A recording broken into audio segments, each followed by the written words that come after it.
Bernie having some issues.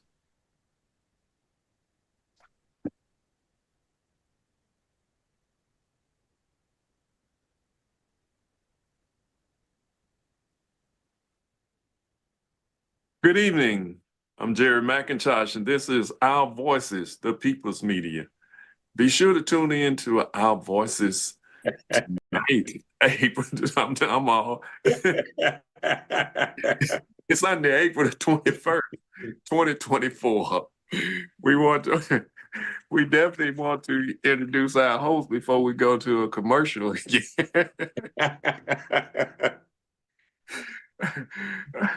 But our host, I can barely see you and Jill, Derek. It's like it's behind something. But we'll introduce our host, Mr. Derek Scott, with the Scammy Democrat Party, Jill Daggs, Bill Snow, who was the author of the great book From the Project to the Boardroom, Mr. Vernon Watson with WBQP TV. We're going to get started. Derek, I'll go to you. In some kind of way, we got to get this so we can all see each other. Okay, hold on one second. I'm still posting on the stream. I don't see what you see. Right, because I can see everybody on my side. Straight on my end. You can see it. Oh, God. Maybe that's me then. Okay. It might just be you. Yeah. Big old square at the top of your screen. Yeah, it was me. There you go. Cross there, band came across there some kind of way. But anyway, I would turn it over to you, Derek. Okay, all right. Good evening, everybody. How's everybody doing? All right. doing well. Hey, I'm glad to hear that. We are first going to go around and do our roundtable so we can share with the viewing audience anything that we have going on. I think that viewers need to know. And I'm going to start with you, Mr. Bill. What do you have for us today? Oh, I don't have anything. Maybe by the time you do the roundtable and come back to me, something will spark. All righty then. Sounds good. I am going to Miss Jill Daggs. What do you have for us this evening?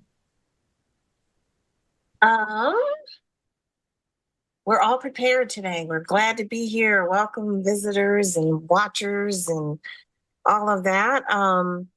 So I guess what I would share, I can always share about our state conference. We're quite excited that it is coming up a little bit too quickly, but excitingly quickly, June 7th through the 9th in Orlando.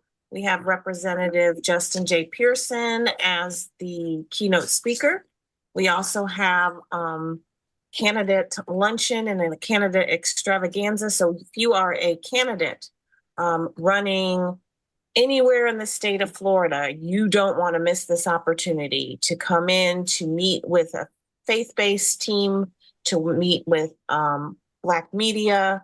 That's what the luncheon's all about. It's utilizing those three very key groups: candidates, faith-based, and media, and pulling them together, discussing what's needed, and leaving with a way to win in 2024.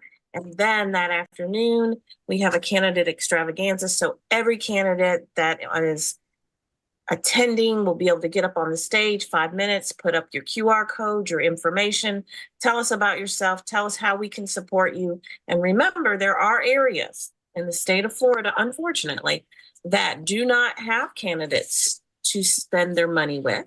And so this is a fabulous opportunity for them to get to know you and to support you near and far. So we just want to share that with you. I believe that we will have many people coming from our area. So if you're interested, you can reach out to myself or Derek or Christina, and we will get you registered, find you a way down there. It is, again, June 7th through the 9th.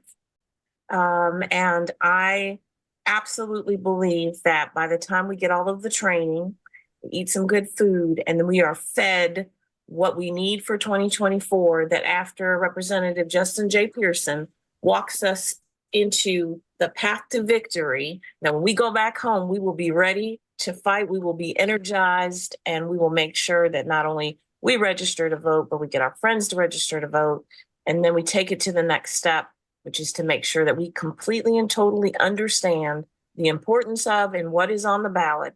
And then the final take it home, go and vote. And Bill, we're going to win and be blue across the United States of America. I'm done with that. Drop by. Love it. Love it. I said across the United States. I didn't say number 4. Across the United States of America. Hey, as long as we win. Well, Yeah, win to win.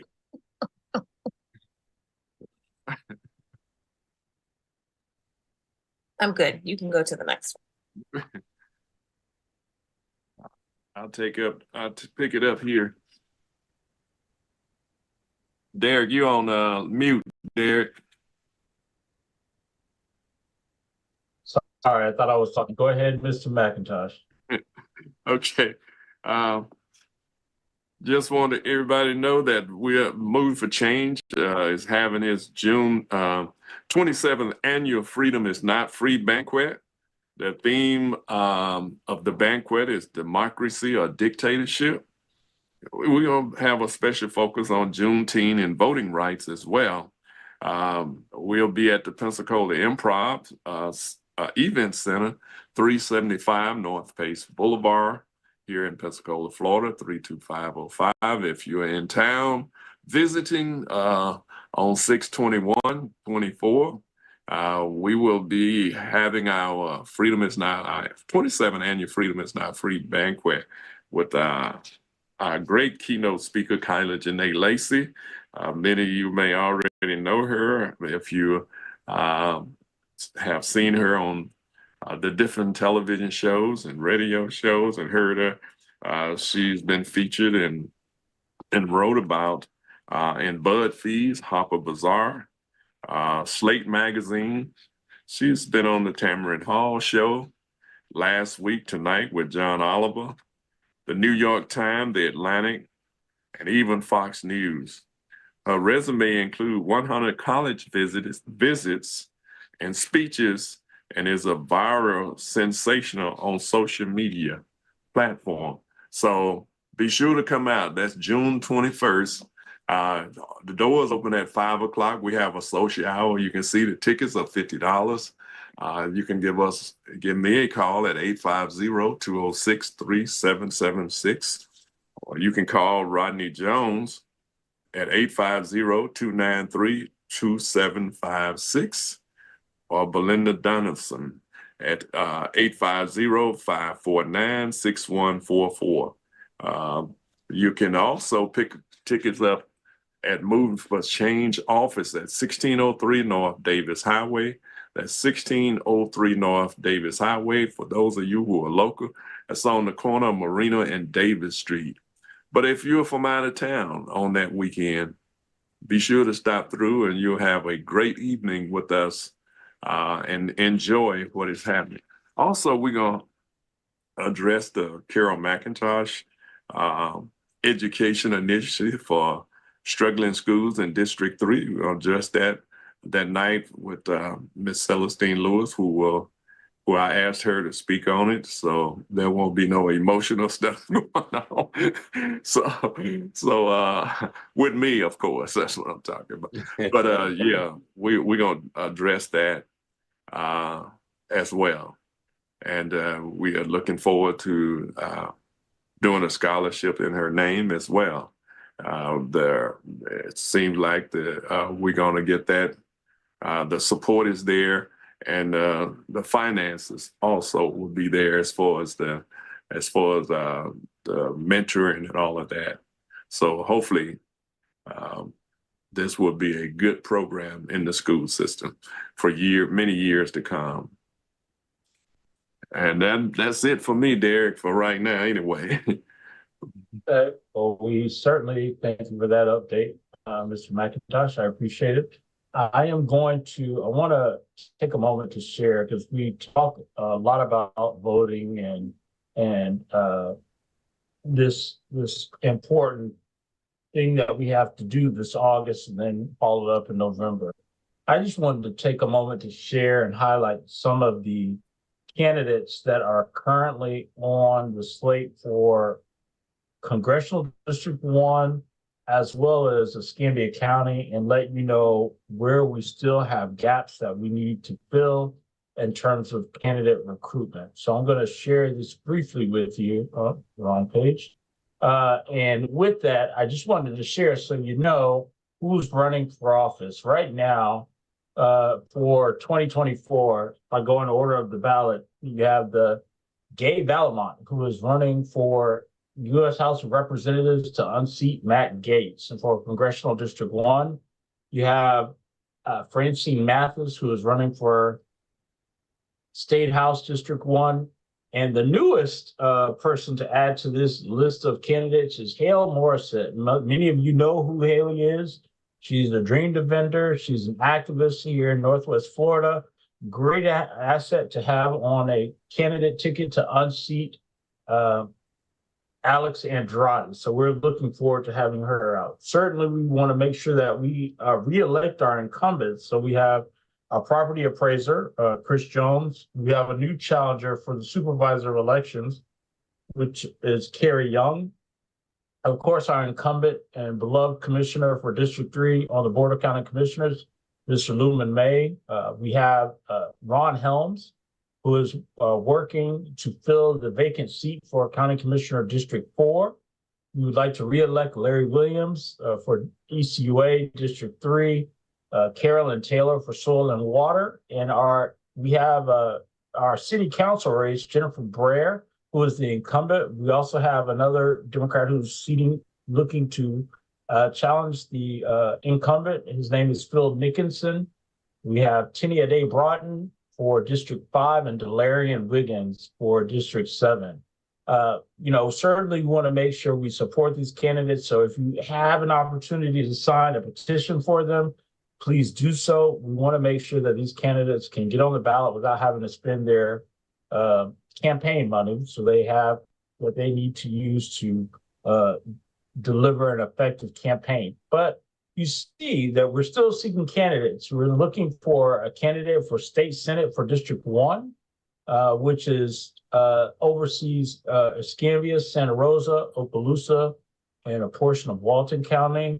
You have our clerk of court, our sheriff, our tax collector, 2 judges, county commissioners for District 1 and District 5, and school board, which is going to be paramount this year for District 4 and District 5. We also have ECUA and Santa Rosa Island Authority, the people who oversee Pensacola Beach, and City Council for the City District 3. Those are just some of the options that we have that are still available. It's never too late to sign up. We have until June. If you want to run for office, please make sure that you do that. Reach out to me. You can call the Escambia Democratic Party headquarters at 407-7997. You can call the Supervisor of Elections here in Escambia County at 850-595-3900. But please make your voice heard. Never too late to sign up to be a candidate. We're looking, and this is, if no other time, I will say this is a great time to run for office here in this area. We have 2 ballot initiatives that are going to be on the ballot for you to vote for, which are going to bring out a series of voters that you may not ever have seen in the past traditionally. That's Amendment 3, which is our recreational marijuana use, and Amendment 4, which is women's reproductive health care. Those are all on the ballot this year. So we have an opportunity. Let's make it happen and let's capitalize on them. So that's all that I have. If I go back to things that are upcoming as well, certainly I want to plug, make sure that you all know that NAACP will be hosting their Freedom Fund banquet on May the 11th. You can go to NAACP5124.org for more information on how to purchase tickets for that. And that's it for me. I'm going to turn it back over to you, Mr. McIntosh. Yeah. Since we're switching over, tomorrow it starts a new day for Donald Trump. I want to know how everybody feel about this, because if he's convicted, what do you think he will go to jail, or do you think that he will still, but it's no guardrails against what he's running for president, even if he get a felony, right? But if you get a felony in most states, you can't even vote. You're not even allowed to vote.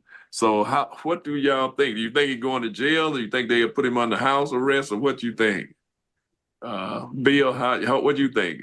Well, Jerry, first of all, man, you can get emotional and be emotional as long as you feel like you need to or want to. Don't think that there's a time limit, or everybody does different, man. And I still get emotional. So I know that you, man, I'm talking about Miss Carol. You guys mean the world to me, man. I mean, so don't worry about it. If at the bank when you need to get emotional in December at Christmas, you man, feel free and don't worry about what nobody thinks or says. That's all. That's just where I feel about that.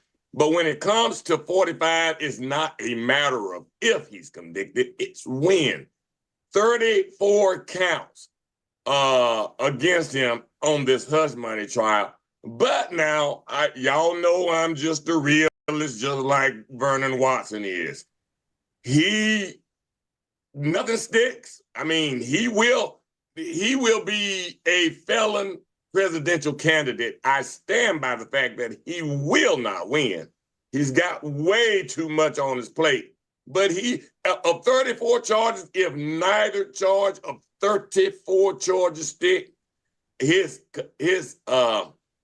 attorneys are some bad boys. Now, the first warning sign is that 2 attorneys are on the jury, so things may very well go his way, but I assure you, out of 34, he will be a convicted felon by trial's end. But I don't think this guy has judges everywhere intimidated. He sits in the courtroom and murmur when they're selecting jurors, and what do they call it when you contempt? Anybody that acts in a courtroom the way this guy acts would have been found in contempt and at least given an overnight stay. So being that the judicial system is terrified of this guy, I do see him being convicted on one of those 34 charges and being a felon, but I don't see him winning the presidential nominee. Not winning the presidency of these United States. It's inconceivable. But hey, worse things have happened, but I don't give him a pass. This is actually the mob on trial. When you have a former president that can talk about the judge, mama, children, and everybody, and there are no repercussions, not even a fan, we have the mob on trial, man. And then to turn around and compare himself to Alphonse Capone. This guy's proud of being Teflon Don. I mean, it's ridiculous, but I 10, 20 years ago couldn't have never seen this in what we call a democracy. It blows my mind, Mr. McIntosh, and the panel.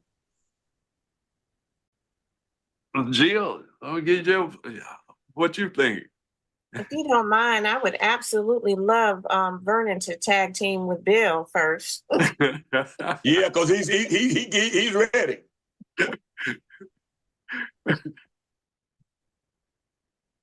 You're good. We can hear you. Bill, I don't know. I don't know whether he's going to get convicted or not. It's just going to take one to hang the jury. You know what I'm saying? I doubt they will retry him, but who knows? I hope they do. I hope people come to their senses and realize that. But you know what? In some strange way, and I know you're gonna really disagree with me on this, Bill, but some strange way that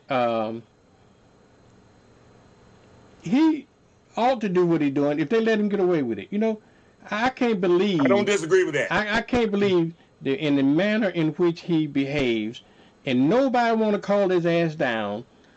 let him do it. You know, I pushed an envelope too if I was he. Okay, push it and push it and push it, and but it's just gonna only take one man with one courage to lock him up, and he'll straighten up and fly right. He feel like he's invincible.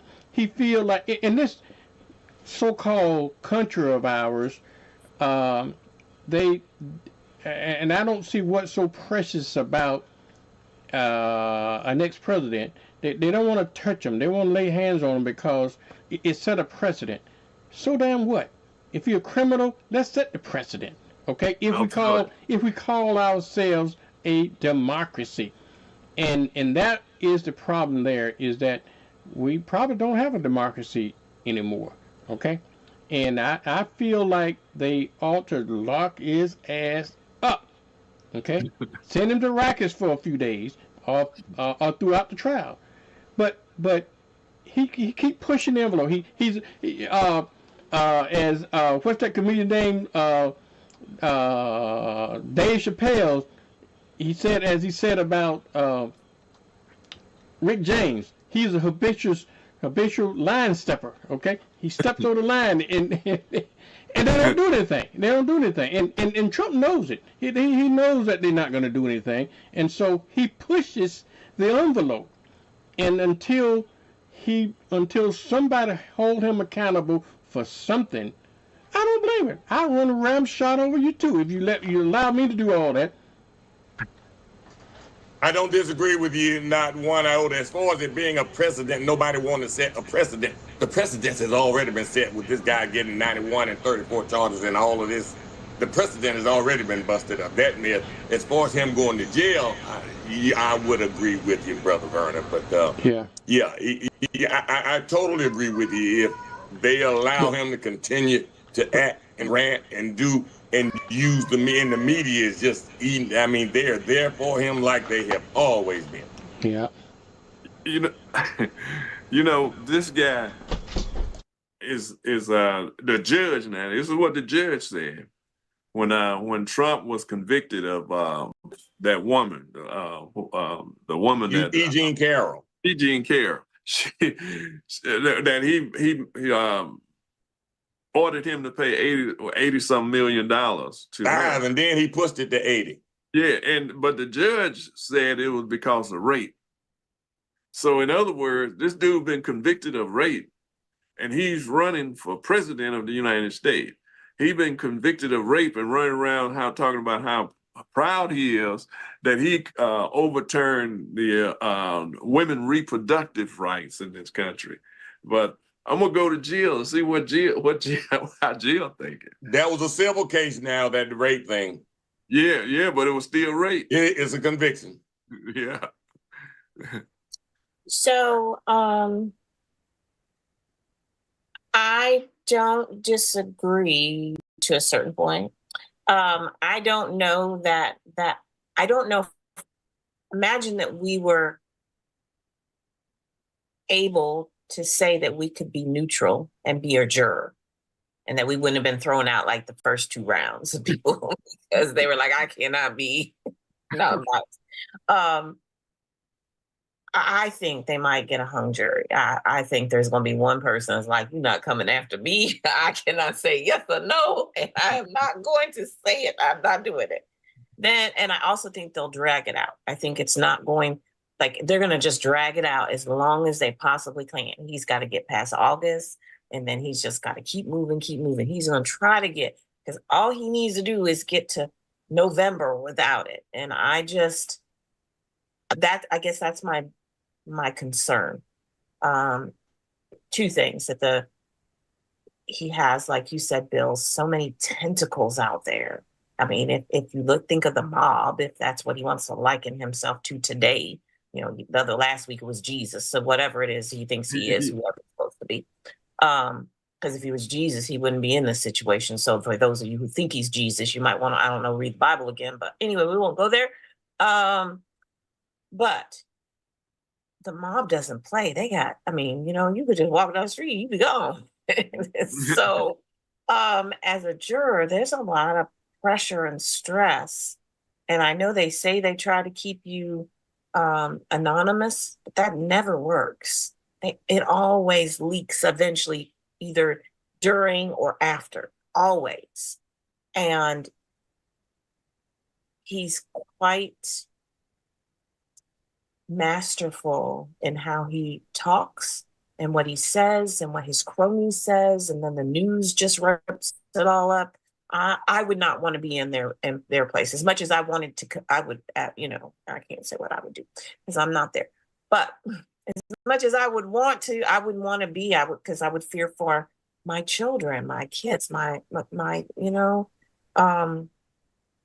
So to the jurors that said yes, that did it for the right reason, I commend them. Not the ones that just want to be able to say, I saved him. But for those that said, you know what, it's my civic duty, I'm able to look at facts and I'm able to make a decision regardless of who he is and only at what actually happened and what he did or did not do. I would commend them. Jerry, I don't know what's going to happen. Every time I think that this world is not as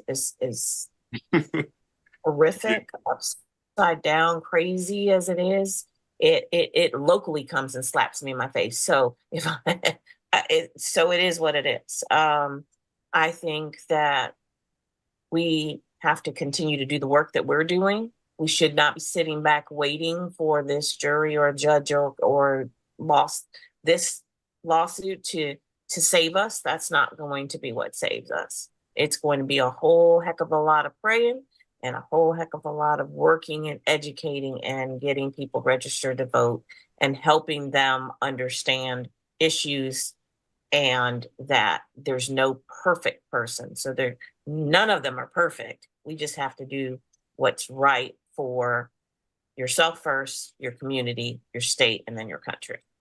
So that's kind of where I do firmly believe that this could very well end up in a hung jury, but we have to be mindful now of where this case is being tried at.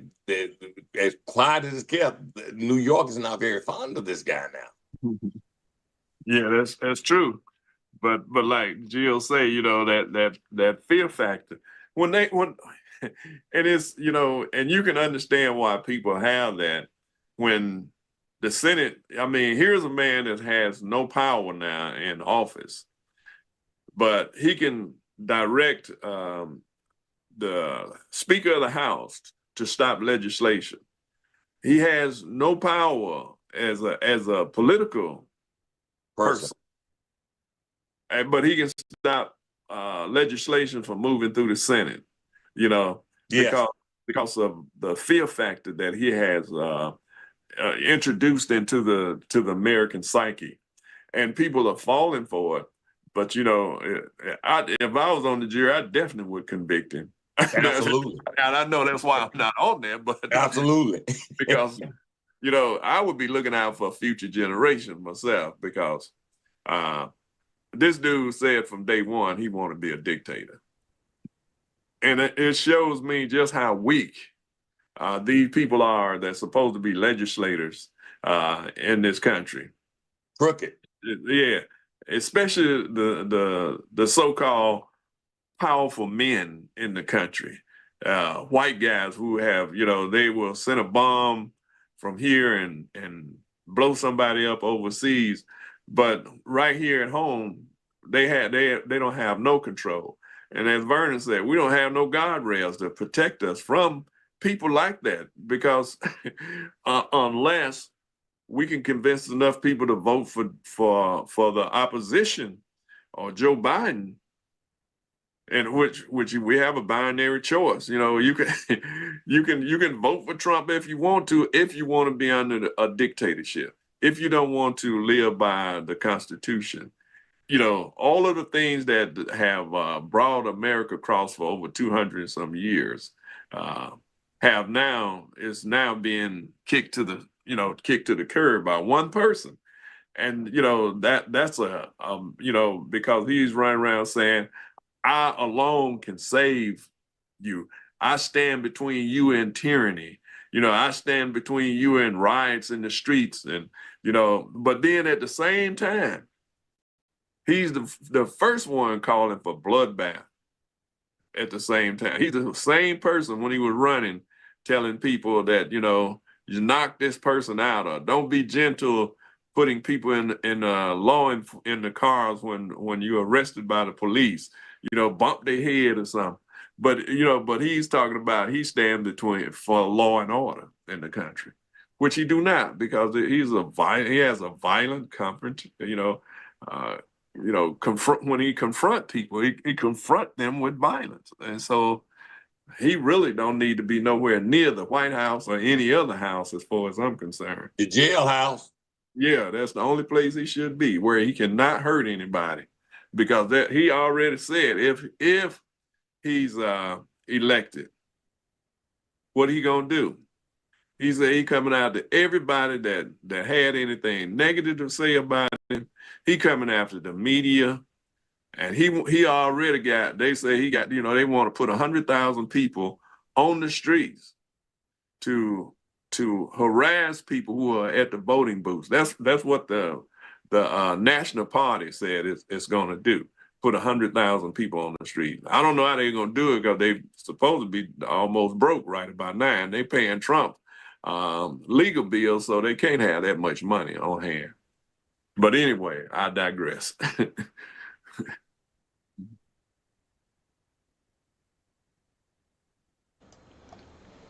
Who's in control as we speak? The Republicans are. Well, I don't know, but who's supposed to be in control then? Well, We got a president. Joe Biden's supposed to be in control, right? We got a Justice Department. All this crap they're talking about. That's what I'm saying. This so-called democracy. I don't know. Rather than them showing a show of force about what we're not going to do, you know, they standing back and talking about putting 100,000 people on the street, keep folks from voting. But hell, the Justice Department should push back on that and say, if you do, here's what we're going to do. Okay? But yet they're not. I don't know. I just the Justice Department. Maybe I should be on Trump's side for the Republicans, violence part of it, huh? The Justice Department are Republicans, man. Well, Yeah, they vote Republican, man. All of them guys. well, you're probably right, but the head of it is not. And he can control right now. Merrick Garland he's in charge of the Justice Department, and of all people, he should put his thumb down on the scale a little bit harder now, because Justice is a facade, Vernon. Justice is it's not real, man. It's not, man. It has never worked for us, man. It has never worked for us. Well, I know that, not for us, but hell, it's more than just us now in the state. Okay, Yeah, it's them. It's us and them now. And so, if they can't see the handwriting on the wall, I don't know. And maybe they got something up the sleeve that we just don't know about, and just don't want to advertise it right now like the other side is doing. I don't know, but I would stand by and be intimidated. And the problem is that when they stand by and being silent about what they're going to do, the rest of America is being intimidated. Okay, and after a while, they're going to get out of control. I would show, if I were Joe Biden, I would show a show of force. And they're talking about Trump talking about he should have absolute immunity. Hell yeah! If I were Joe, I'd get on that something. Okay, if the Supreme Court say you do, Right. great. While I'm in office, we'll see how far we can take this thing. Okay. Yeah. Yeah, and see, and go ahead. No, brother. Go ahead, Jerry. And I was gonna say that's the issue. The head of the country, like the Justice Department, the head of the Justice Department, not saying anything. Joe Biden is, he said a few things, but nothing significant enough to me to make sure that people know that this is not going to happen in the street, that we're not going to allow you to intimidate people by challenging their vote and holding up lines for hours and hours by checking everybody that come into the polling booth. So if that's the case, you know, you'll be voting, you'll be in line all night. You know, in Atlanta, I think it was 2020. Yeah, 2020. They was in line till 1 o'clock in the morning. So what you think will happen now if they challenging everybody's vote that go in there? Yeah. You know, so that means that you can pull somebody out of line and challenge their vote. And then, you know, it just don't make sense, really. It don't make sense. And it don't make sense that the president nor the Justice Department is saying anything to the Republican Party, the National Party,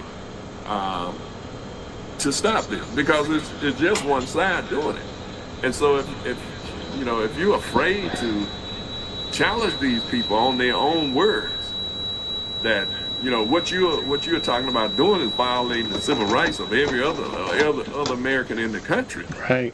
then something is seriously wrong with them at the very top. Where you know, there's some weakness there that need to be, you know, shown.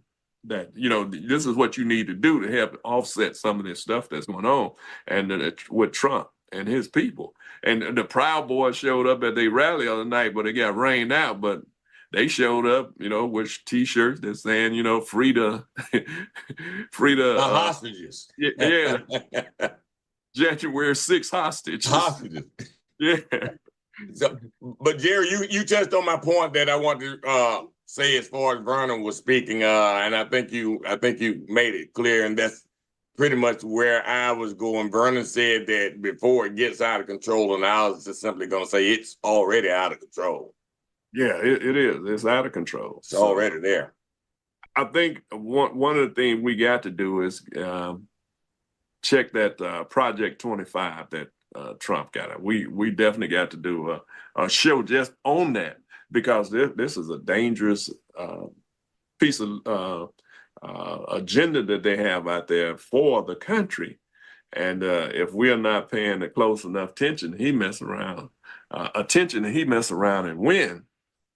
That project, they're gonna put that in. It's going into effect on day one. That's the end of democracy as we know it. You know, so that's something that we really got to think seriously about. Derek? I am curious for you guys, because Jill said something earlier, and I'm curious of what you guys think. She mentioned about the jury and us would be kicked off quick, fast, in a hurry. I'm curious to know, would you all want to be impaneled on the jury if you lived in New York, of course?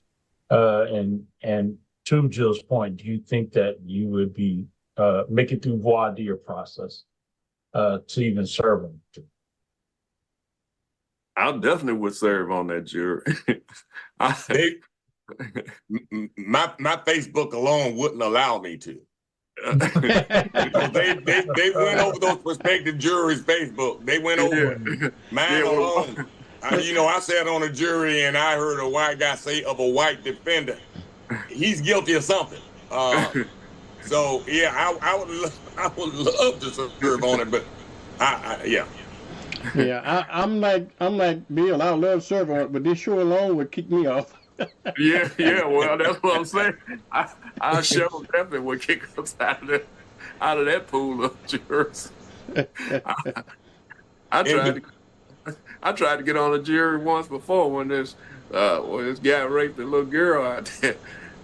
I don't know if they heard up being another guy talking or not. We were talking about, we want him gone. He should never be in. We was in the court. I mean, in the room where all the jurors was at.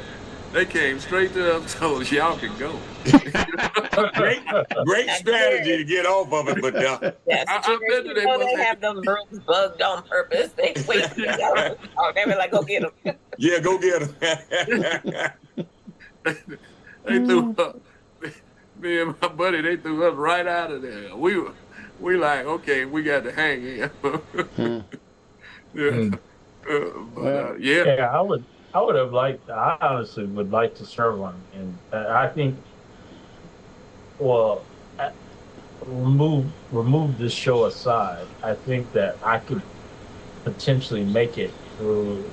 Don't make that face, Joe. I could make it through the voir dire Your process facial to expressions answer. alone.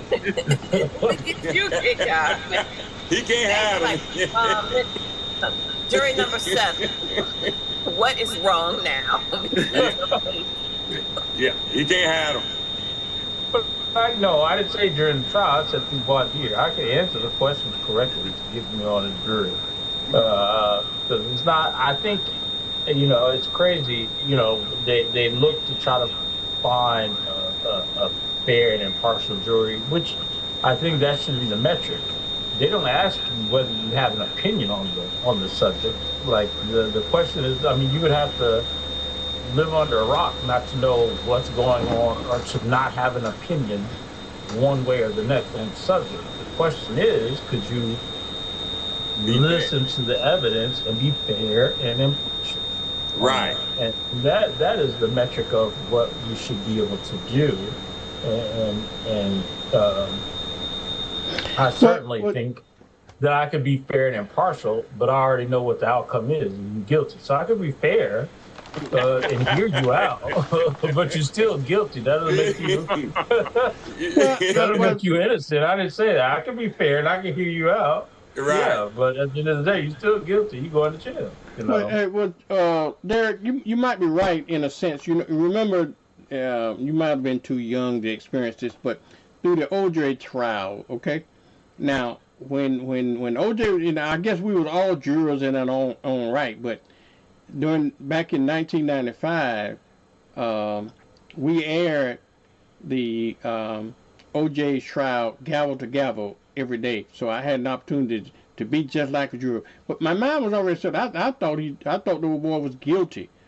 But sitting through that trial, watching it every day, at the end of the day, I would have voted for him to be not guilty. Okay, based on the evidence that they had. But my mind was so firm that the old boy got to, like Jerry, the old boy got to go. By the time they brought Mark Furman in, it was over 100% of Black America. That was in the LAPD. I mean, come on, man. But guys, don't be fooled. They're already on to us. I mean, look, I got a jury summons about a year ago, local jury summons. I totally ignored it. 3 months later, I got a federal one in the mail. They already, I had to allow now. Y'all ain't gonna get me on no humbug. But they're already on to us. Don't be fooled. Hey, Dr. Jerry, Pastor down there at True Vine. Yeah, wingman. Yeah. Dr. Williamson already told me, the panel, and the whole America that when I had my surgery 2 years ago, if the doctors hadn't known who I was, I wouldn't have made it.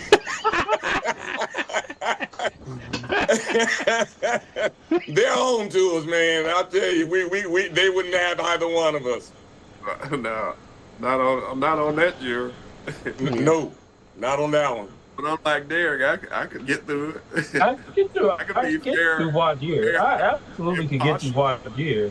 I would make sure I got through voir dire. Like, now I think I'll probably get disqualified because I'm the chair of the Democratic Party, and they were like, you gotta go. Statements. I'm just saying, there's thing on. No, I don't say. I guess I think my social media is pro-democratic and not necessarily anti-Trump, but pro-democratic for them is going to get you kicked off. They don't want pro-democratic. They want somebody who just everyday MPA. I guess I don't know what they want. Yeah, I don't know. I would think that the jury can't have just NPAs on it. That would be non-party affiliated people. Yeah, I would have to believe that I wouldn't think that that's what they were looking at. Yeah. Yeah, but I don't know, Derek. I don't know that I could say that. I think if I was, did y'all used to watch, what was that show? maybe it's Bunch. I don't know, but it was on Netflix, and he used to go through, and they knew how to look at jurors and figure out if you wanted them or not. And I'm pretty Yeah. sure you will Oh, get the red yeah, dot. the guy who used What to was read the that? Yeah. jury You're guide. gonna Yeah, get the yeah, red yeah, dot, and it'll be like, get rid of number 7. Derek Yeah. has Get to rid of number go. 7. Yeah. Yeah, I remember Whatever that you stuff. do, number 7 must Don't go. number Don't 7 leave gotta him up go. there. Yeah. And I believe you would just Yeah, bring that, like he's answering them too correct, because they expect for you to have some, like, you can't be like, no, I would never do that. Yes, I absolutely can. Oh, yes, I care. Everything's. They're gonna be like, no, we don't want you either. Yeah, Bull, that show. Bull, wasn't it? What was his Bull. name? No, Bull was the was it Bull? I think it was Bull. Bull. That's the name Yeah, of the show. Bull did do the trial, the trial Yes, and juries. he Yeah, would go through yeah. and he had his little people with the little red dot. If you got either Yeah. green or red dot, and I'm telling you, Derek, he's Yeah. a green dot. I mean, Yeah. red dot. Yeah, definitely a red dot.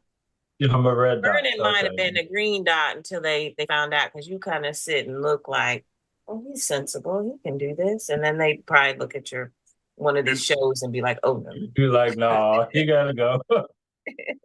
he's on the censorship list. No. Yeah. What's over my mouth? It's all over then, Wait, they figure out why did you get a YouTube ban? Or like why you No, banned on man. YouTube? No, those are Vern's Just shows. research. All they got to do Correct. is watch our show and they'll see that Vern think they're all great people. Yes. It's those few that spoil that just those few rotten apples, Bill. I still think the majority of white America is okay. I just think there's a few bad apples that causes the others to be the way they are. And You're gonna get on that jury, brother. And complicit and so forth, But one thing, Jill, I heard you say earlier that I think the fear factor is one of the things. People saying I'm concerned about my family, and that's what that's what they're counting on, that fear thing. But I'm always amazed with this one gun, 1 6-shooter can hold 1,000 people back, only because 6 people don't want to sacrifice. Okay. A coward dies 1,000 lives. Right. And just think about it for a minute.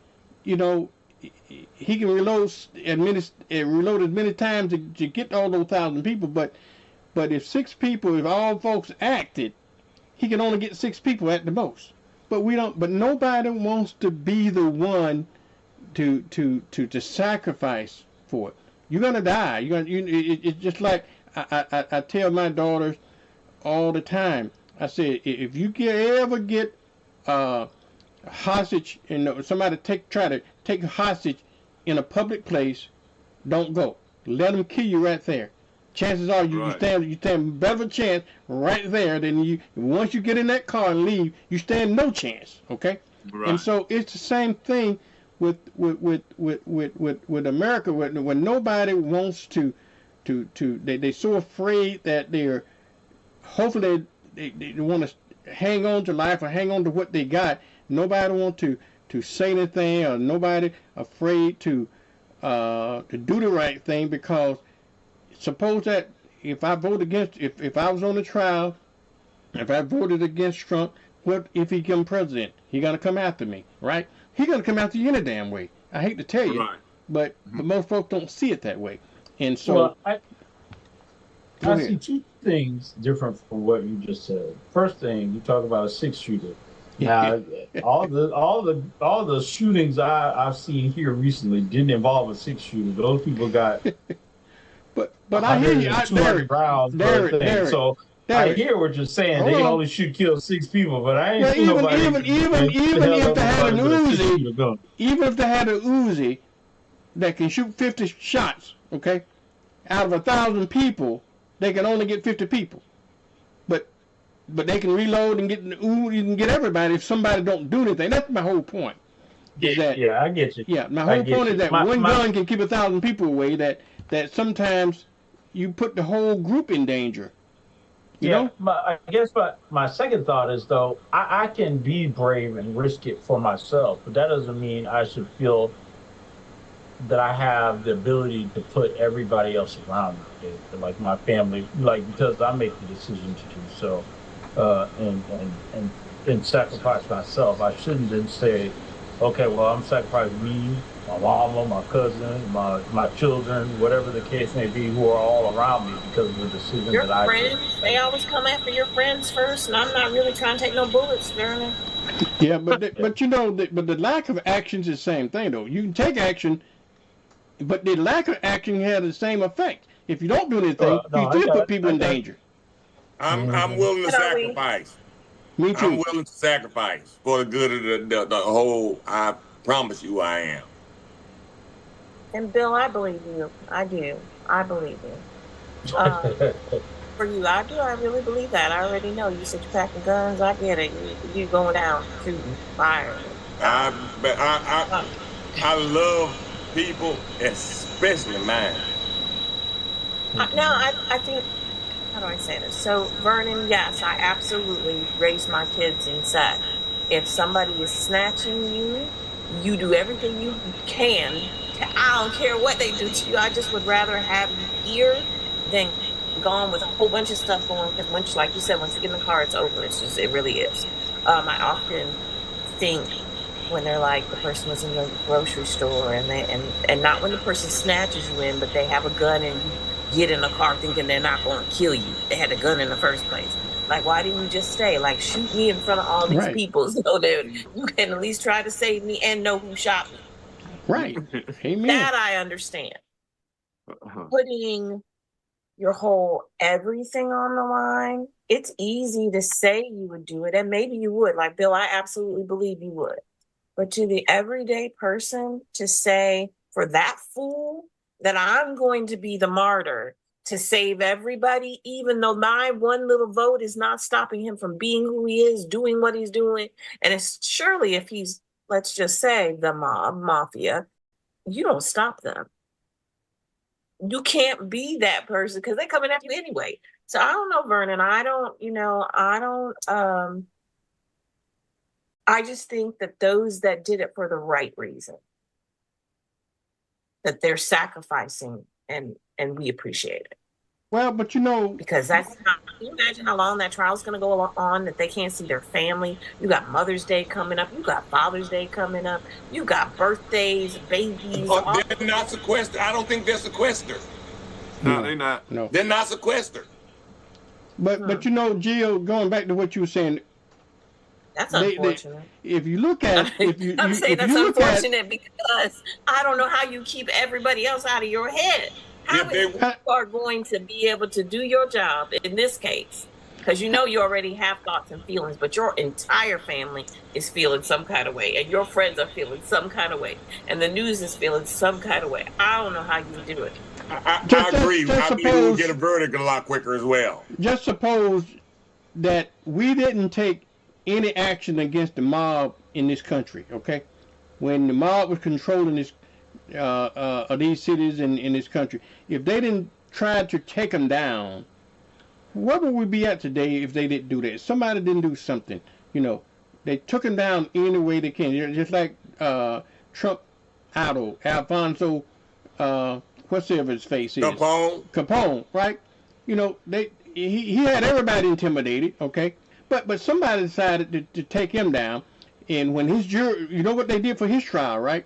He went in and they had select a jury that he had intimidated. But what he did not know, they had selected a secret juror, another juror for another case. And this judge had the smarts enough to say, look, okay, I'm going to switch juries. You take this jury and I take that jury. That's the thing that got him convicted, okay? And that was the end of his reign, okay? So what I'm saying to you is that that's what we're going to have to do in this country. We're going to have to take some control. We just cannot stand by and allow it to continue and allow it to happen. We're going to have to take some action some kind of way. And just like what I'm saying with Trump, something's going to have to be done to show him that there's some accountability for his actions. Right now, he he never served any accountability for his actions, none whatsoever. And then they always talk this bullshit about that no one is above the law. Well, that's not true so far, okay? Right. Because he hadn't served any consequences for anything, raping people, cheating people, putting mobs on everything that he's done, or they quote make it legal, allegedly done until they convict his ass. But we know we see it we see it with our own eyes, okay? But until somebody has the courage to take some action, it's gonna continue and it's not gonna get any better. Just like that analogy we talked about, getting in that car. When you get in that car, you think you improve your situation. Your situation just got worse. Okay, you might not even find your body. At least you kill me. You have somebody to bury right there in front of you. Okay, or you have an opportunity somebody can identify who did it. So we have to take action one way or the other. The lack of action is not the answer as far as I'm concerned. We have a call. We have a call. Vernon, at this time, they would be juror number 9. You've been dismissed. Pack your stuff and leave, please. Yeah. Go ahead, Heisen. Yeah. Good evening to everybody. I think you talk about fear is what we're actually talking about. The core, I would say the core of the conversation, or the question that we are faced with, is the question of fear. And most of us around here, we're supposed to be God-fearing people, Christians and whatnot. And we are commanded, or we are admonished to be fearless. We're admonished, in fact, it says they shall neither fear nor shall they grieve. So we're admonished to be fearless, to fear only God. And even in the martial arts, they taught us that fear, that the worst outcome is on the person that has the fear. So we were taught in martial arts, that's number one. You be fearless, and in most cases you will be the victor. So we as African American people, of course, we've been raised to have fear. That's something that came up during the enslavement of our ancestors. Here in America and other places, we were bred on fear. And whenever they showed us in the entertainment industry, they always showed us with our eyes wide open. Just full of fear. So that's number one. But I will say this: I don't believe that everybody is created to be the one to go out and and sacrifice. I don't think that everybody is a Martin Luther King or a Malcolm. I don't think that everybody that we're at the same level in that regard. And I think that some people are born to be fearless, and they are the ones that will handle the business.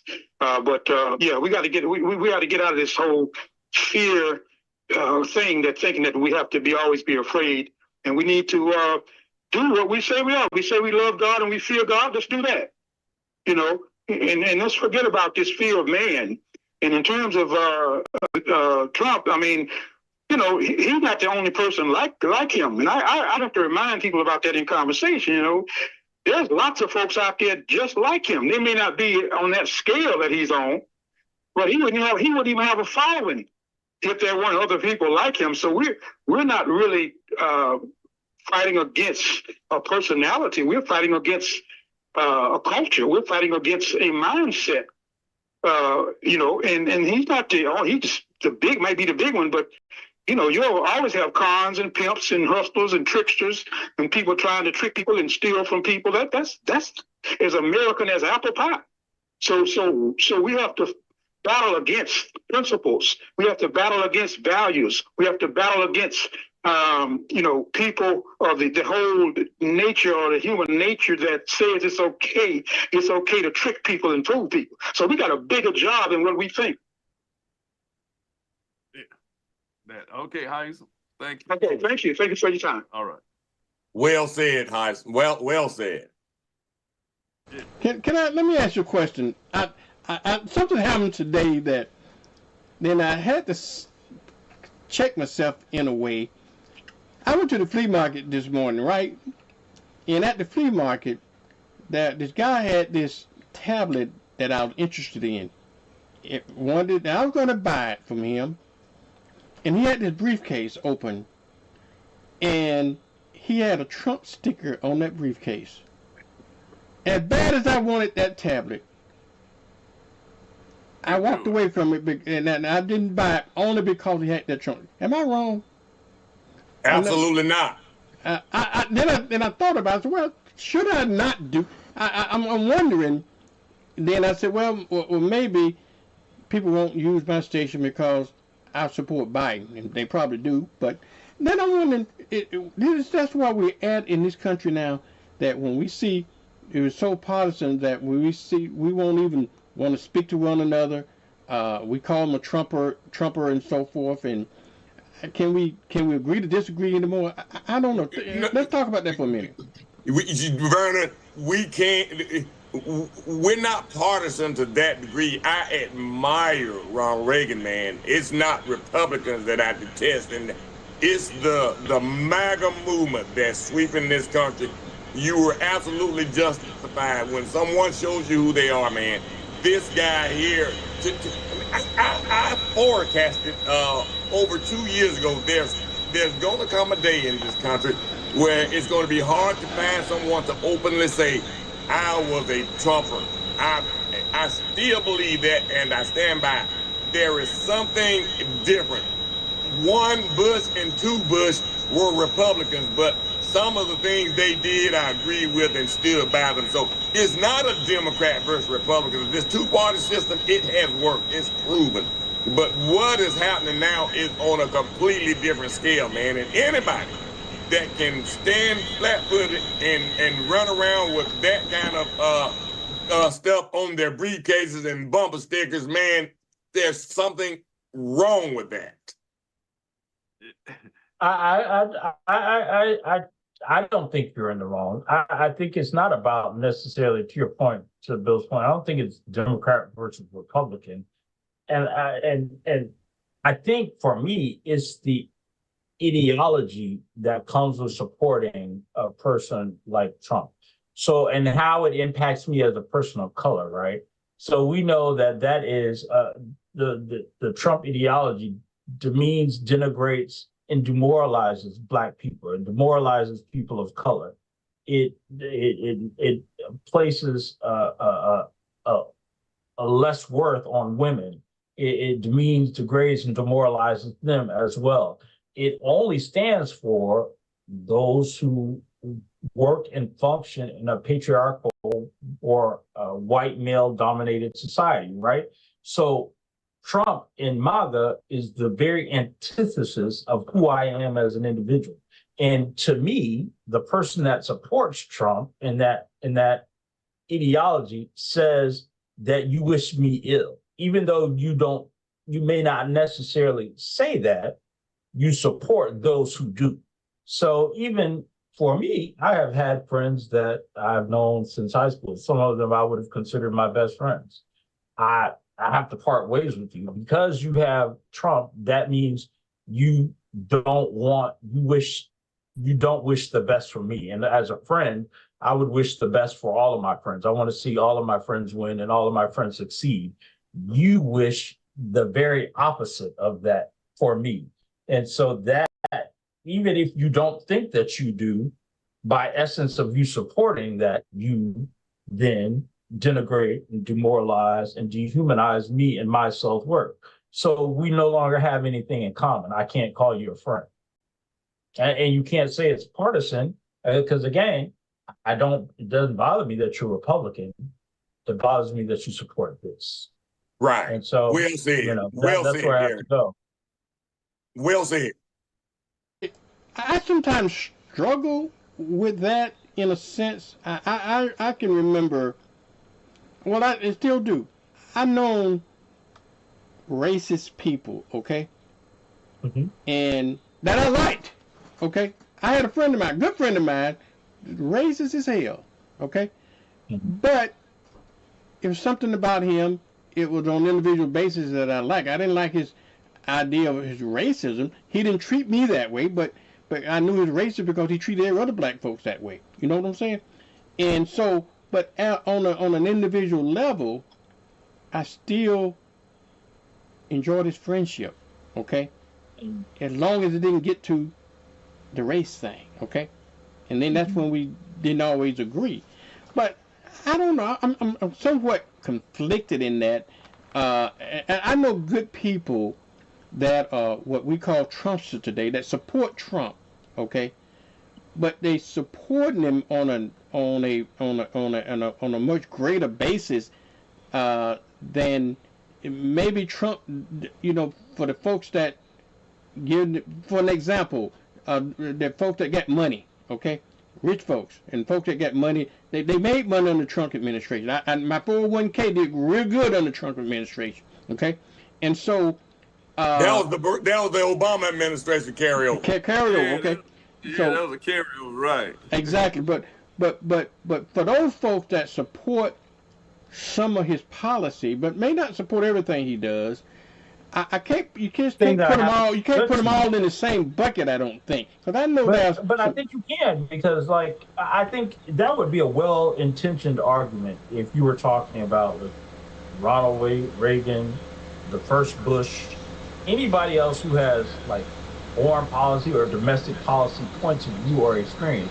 This man came from TV and doesn't know anything. He can't speak. He doesn't have an opinion or a policy that you can support except racism. Yeah. And demeaning or demoralizing women, demoralizing people of color, and building up white male society. It's white supremacy. So you can't say, his economic policy on third world nations, I agree with that. He doesn't have it. He doesn't. The man is stupid when it comes to political, all things policy related. So you can't say that you are supporting him based on his policies, because he has none. If you had him to articulate something on his own, he would he doesn't have it, because he doesn't know it. He's not versed in it. He's not schooled in it, so he can't have it. He has to regurgitate something that someone has told him. But then if you had a counter, he's going to have to look to the person who told him and say, okay, what do I say next? Because he doesn't have a policy. So then my question becomes, what is it that you are supporting? It's not. He doesn't have policies that you can support. He doesn't have a policy on immigration. Building a wall is not a policy. That's racism. Because if you want to build a wall, then you have a southern border, but you also have another northern border. You aren't doing it on both ends. So like one could say, oh, okay, I can see you want to secure all borders on the north and the south. No, you just want brown people. You just want those people to not come in. You don't have an immigration policy. You don't have a financial policy. You don't have one that reduces debt. Give me something that you've seen this man do out of his own intellect and his own plan for the United States of America that you could say you could get behind. I might see, okay, that might be it. He doesn't have that. So again, I go back to, you're building on his policy is based on fear. It's based on pandering to an uneducated base of people and propagating this white replacement stuff. That is what it is. Because I mean, think about it. If we look at this 2015 to 2016, he was a joke. The people who love him thought he was a joke. Now suddenly, oh, he's the best thing since sliced bread. Oh, he is. This country is better off under his administration. For what? What is he doing? Tell me. Give me something. Show me what he's done to reduce inflation. Give me one thing that you can say, oh, I'm better off because he was president of the United States. Just one. It certainly wasn't a policy that he dealt with when it came to COVID. Remember, he disbanded and got away with the people who handled pandemic disasters across this great nation in this world. He said, no, you're done. That would have been an easy win. But give me something. Yeah, I can't say that they're supporting him based on policy. And to your point, you can't, your portfolio might have did better in 2016, 17, maybe 18. But again, that's carryover. Thank you. President Obama, who set that in place. You have Democratic policies that do great that somehow get credited to Republican administrations because they feel they do all the groundwork. The Republican administration sees the benefit. And then when things go awry, we get the downside. Oh, it's Democrats, Democrats, Democrats. No, it wasn't Democrats. It's the other side. But that's the way I see it. I'm after Jill. Go ahead, Jillian. Okay, so I'm not going to disagree, but I think I'm going to agree with Vernon in some parts. So this is what I think. I think that no, wait, let's take a moment. Say it first, so you know what part of Vernon I'm agreeing with, because you know take a moment. Yes. So I think that in this case, what you just said, Derek, is true, but you're also looking at it through an engaged, democratic Black man. You're not looking at it as I don't want to call them foolish, but those people who see it differently. There are people who see, even though we know that it's not really there, they are absolutely excited because they can come out and call you the N-word, that they can go kill you, they can slaughter you, they can do whatever they want to do. And he says it's okay. That's all they need. There are other people who said, he gave me a check, his name was on it. I don't care what the Democrats did to do it. I don't care what Jesus did to do it. The name on the check is Donald Trump. So therefore, I'm voting for Donald. You can't erase the psyche and the reality because perception is reality for those people that are in it. So you're giving absolute true facts, but you're asking other people to see it your way. And if that was the case, then we'd all be in a different place. The second thing I would say to everybody is this.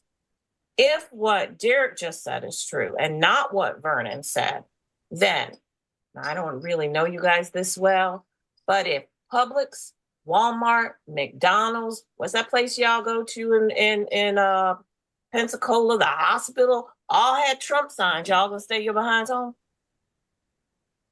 I just want to know. And if your answer is yes, then you can go forward. But what Vernon is saying, I understand he was struggling with it because guess what? If I had to go to, I'm going to make up a hospital because I want to talk about a hospital system, to HP emergency room, I'm just making it up. Would you still go if they had a Trump sign out, supporting Trump? We have a place in Niceville, Florida, that they supported a rap sign place, and they have freaking Trump. And I don't go there, but wait a minute, Bill. Go ahead. I'm sorry. Thank you, Bill. Bill is going crazy over there. Well, there are some, and Bill, you're different. Remember, you're the renegade. You already said you're going to die for all of us. So Bill's not going to eat. He ain't going to have no clothes, and he's going to be sick because he's going to tell you it's okay. But my point to that really, really quickly, Jill, is that they don't have the signs displayed right now, but that's who they are. So right, that's you not still a fair go and you know it. But you still go and you know it. So you. But if they posted it, I would try to find the alternative. You would try to find, but would you not go for the next 7 months? That's life and death, Jill. That's a totally different ball game. You said that you would die for us. I don't know. I don't know those places. So yeah, you can't. Now it's one thing. Absolutely, I'm not going to. If Publix had a we support Trump, I'm done with Publix, so I'm good. Now I might think that's the case, but I don't know that's the case. I've never seen a we support Trump. So like I need the CEO of Publix or whatever the case may be, or these places and say, yes, I support this person. So then, yes, I absolutely am staying my Black behind out elsewhere. I'm just not going. I would even say the place that I love to eat all the time that I go and get stuff from, I'm not going to say their name. But if they had Trump paraphernalia in their store, as much as I love their smothered pork chop and chicken, I'll be out. Like, I'm good. I'm good on you. Thank you. I appreciate you. Jill, I don't even frequent places that I see them with the TV steady on Fox. I just don't. Yeah. But I wanted to really speak to Vernon's point about his friend that is racist that he likes. Vernon, you tolerate him, man. You don't like him, man. And if you really like him, I challenge you, man, to not like anybody that hates a whole group of people, even if it's a black person that hates a whole group of white people. You can't like folks like that, man. And not buying that thing because that guy was a Trumper, you're completely justified. But we have no choice in healthcare. It's everywhere. But those folk that are treating us are Trumpers, and that's just the way it is. But I mean it when I say if gunfire popped off, I'm willing to charge the bandit and save those around me than for all of us to perish. But I don't want to be considered a renegade or a tough guy or anything. But I'm not willing to die 1,000 deaths because I am afraid. To live in fear is not living at all. Hey, Bill, a Democrat. Hey, Bill, have you do the following of Minister Farrakhan at all? You follow him? I do. Okay, now, most folks, even our folks, even black folks, they treat Farrakhan like he is Trump. Okay, without knowing exactly. You sit down and listen to Minister Farrakhan. That man makes a lot of sense. You know, you may not agree with everything he's saying, but because just his name alone, just like Trump's name, is the same thing. Most folks wouldn't deal with you if and I'm convinced right here to this day, the reason that my station is not as successful as it could have been, because I embraced Farrakhan when I got on the air. I showed him. And you know, it's when you come from nothing for nothing leave nothing, so it didn't really bother me, you know, it didn't act like I lost anything, but I had a principle that I believed in, and I sit there and listen to the man. But I think go back to your point, Bill, I think that if you listen to the people, whether you don't agree with their philosophy or not, you find some redeeming value in some folks. And I believe he's the same victim that folks that support him, that support Farrakhan's concept.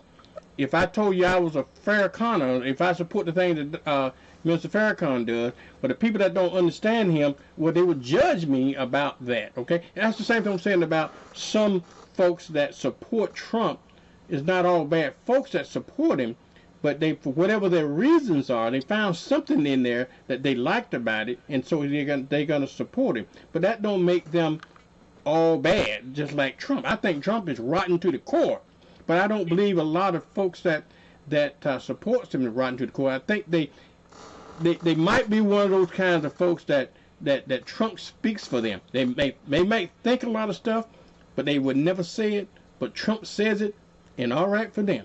Okay, you got somebody supporting him. But yeah, and I don't think that everybody that supports Trump is rotten. But again, I go back to your support and what that does and the harm that it does to me and the people that look at it. So if you enable and embody that, you know, to me, you could almost say, I mean, I hate, it's such a draconian comparison, but it's almost like the people who watch the lynching versus the people who actually lynch people. Just because you didn't lynch them, you watched it, you're putting yourself that, oh, okay, well, it's not as bad because I didn't see them up, but you viewed it. So you're seeing the negative impact, the disparate impact that it is having on communities of color in life, in my life, and people who look like me, and brown people, and people who are not white and male, and the impact that it has on their life. And you're saying, you're acquiescing and saying, I'm cool with that. You know, that's what you're doing. You know, whether or not you want to, whether it's overt or inadvertently doing so, you are saying you agree. My second thing with this, with the point that you were making with the man with the racism, who says the racism that you others come from.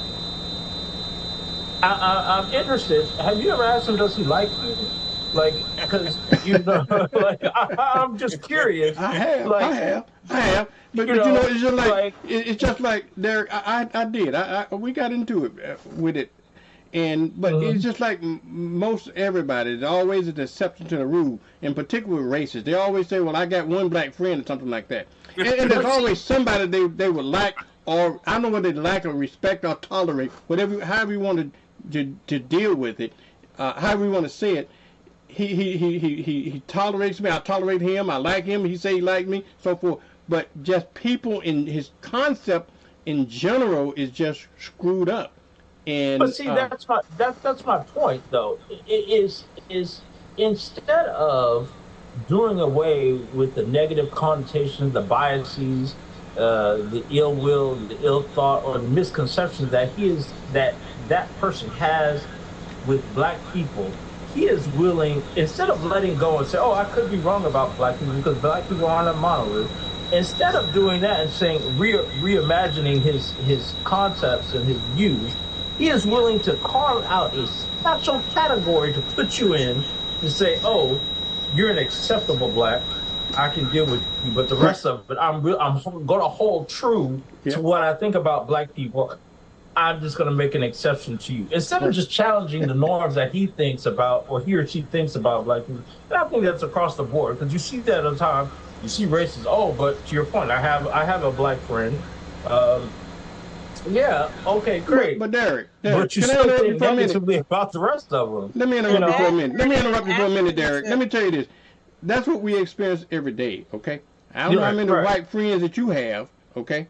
Right. But it's the same thing. And I don't know how many your white friend don't know how many black friends that they got. It's the same thing every day. You don't have a lot of black friends. I can suspect you don't have a lot of black friends, as many white friends that you got black friends, okay?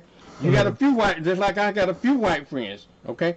And I don't always agree with their philosophies, but they're, in my opinion, they're true friends, okay? So I think it's a double-edged sword, if you ask me. Come on, Jerry. I see you itching up there. I'm gonna let Heisen. Go ahead, Heisen. I'm gonna let Heisen speak, and then yeah, man. I don't believe it's 2024. We're talking about who got friends. But no, but I'm just being a little humor there. But I think Vernon is kind of on to something from the standpoint that like I said, these people are basically being tricked and fooled. They're going after the shiny object. Right. And the premise that they work from is the premise that I can sell these folks a particular mindset. That's the premise that they use. We should have a similar premise. We should feel as though we can sell what we have. We can't just write everybody off because of their race. That's very shallow thinking, because all of us, every last single one of us, probably know one or two Caucasian people that we get along with better than we do some black folks. Now, that's the reality of it. I know some black folks that, I mean, you have a right to prefer your own kind. You have a right to do that. That's only natural for you to prefer your own people that look like you, that like the same things that you like, that have had similar experiences, that come from the same ancestry, etc. You have a right to do that. But to think that because of a person's skin or the amount of melanin in their skin, that determines, what they are and who they are, that's very shallow thinking. No one on this panel is thinking that way, Heisen. No one on this panel is thinking because of the color. Yeah. It's because of what comes out of that trap when they open it. That hate cannot be tolerated regardless of black nor white. Hate cannot be tolerated. Hold on. I'm trying to finish my point. Let's be professional. Go ahead. I'm trying to finish my point. Go ahead, Heisen. And that has been proven. I mean, who on this panel has a problem with John Brown? At Harper's Ferry. Who in here has a problem with him? Who couldn't possibly go to lunch with him and have a cup of coffee with John Brown, who died and his sons died along with him for abolition? So it's not the melanin in your skin, it's the ideas in your mind. So what Trump men have done, and racists like him, they have sold people on a mindset that somebody else is the problem. I'm not the problem, but these people over here are the problem. So we're dealing with heavy lifting here. This is not no shallow stuff. This is serious. This is heavy lifting, and we need to grow up. And understand the power of ideas, the power of a mindset. That's what it's all about. It ain't checkers, folks. It's chess. I agree. I agree wholeheartedly with Hotham. But to make it about melanin and non-melanin, Yeah. that's not what we were. We're talking about hate. We were talking about policy. Yeah, we're talking about hate and policy. Not because, I mean, Policy. Nobody said anything about race. That was something I didn't hear that. I've got true white friends. I'm talking about true white friends that I can get down on and they can get down on me. I don't dislike anybody, because my only point is, if you're white and a Trumper, and that shows me your lack of morality is my point. I clearly stated that I have nothing against Republicans, but I do have something against a MAGA Republican. Again, it was based on, to me, we were having a conversation based on policy and the policy and its impact and Trump's effect on people of color. But if I said anything about disliking white people, or that's, I think that was a stretch and a leap. And I know for me, I went to IB and I graduated from University of Florida. It don't get any whiter than that. So I don't, to say it's different is a bit of a stretch. I don't know how we got there, but all right. It's Jerry's turn, everybody. Jerry. Okay, this is Jerry's show, and Jerry has been trying to talk. So I have to help you, Jerry. It's help you, Jerry. Come on back into your own show. Let's go. Yeah, it's great to hear all the different opinions. Yeah, I love it. But I wanted to say, I would never pay somebody knowingly who I know support innate existential racists who is a threat to not only this democracy, but a threat to people in general, and especially black people in particular. This dude and have tricked people to the point that there are people out there killing people, and he can direct people to kill people, and that's the danger of who he is. This guy is worse than the Grand Wizard of the Ku Klux Klan. He has a mentality that address white grievance in this country, and they believe that they have these grievances. He'd make them believe that he's like a god to them. This dude is capable of genocide in the country, and he has already said that he want to reduce Medicare and Medicaid. Those states that expanded, he want to reduce that. He want to, those who are supporting, who are getting Social Security, like myself, he want people to work until they're 75. Many people didn't even, when back in the day, didn't even make it to 63. When in Social Security, you could retire at 63. At one time, you could retire at 59 and a half. But, people don't remember that, because now you got to go to your 67. So you almost dead when you retire. And he and his minions want even more. This dude is innately stupid, as Derek didn't say it, but I'm gonna say it, because he has no policy. Everything he says is regurgitated out of somebody else's mouth.